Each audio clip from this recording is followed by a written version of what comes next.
Morning there, Craig Grabo with Central Lawn Care. Hope you'll take a moment to talk lawn and landscape with me. Today I'd like to cover wild violets.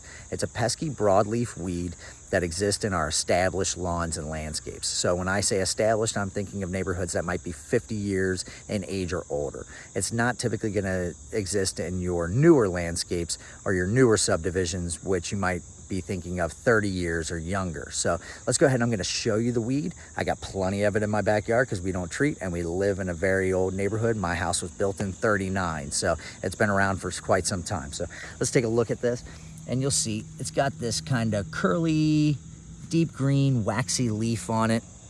It's a very hardy weed. It's going to establish itself and it's going to stick around for quite some time. In the beginning of the season, in the spring, you're going to see it's going to send up like a purple to bluish flower head that sticks up. It'll make the lawn look really pretty if you're into that. If you're not, then it makes it look like a mess if you're not somebody who's really into having flowers in your lawns.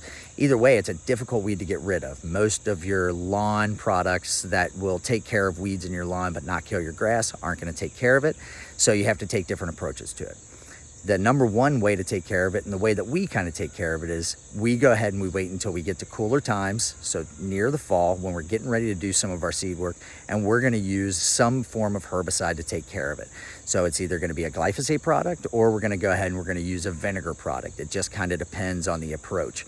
Either way, our goal is to kill things back to its roots as opposed to trying to dig them up and maybe missing a tiller or two that could turn into a whole nother plant. So that's going to be our approach. But you can do the digging approach. You just have to be a little bit more diligent about it. And you also have to make sure that you're kind of filling those holes back in or at least fixing the divots before you do your seeding. So we want to wait until we get to those cooler times just because it's still active, but we're getting closer to our seeding time and it's not actively trying to flower, which means that we don't have our pollinators flying around trying to feed on that particular plant.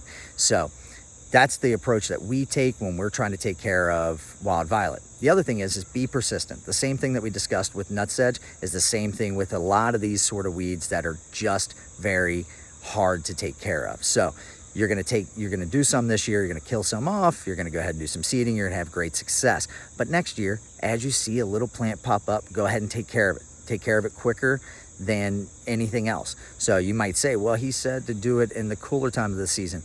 Well, yes and no. If we're talking about taking care of a lot of it at once, let's go ahead and take care of it when we're going to do the bulk of our seeding. If we're talking about one plant, go ahead and dig that bad boy out of there. Get it out of there as quick as you possibly can so then you don't have to deal with it, because persistence is the key, and that's the key with any of these sort of weed plants. The quicker you take care of them, the quicker that they have the less of a chance that they have to go ahead and spread and become really problematic for you in the future. So I hope you learned a little bit more about wild violets today, how you can approach them, how you can get them out of your lawn, and how you can start to have the lawn that you really want if having a lawn that is completely weed-free is your goal. I really appreciate you taking a moment to talk lawn and landscape with me. Till next time.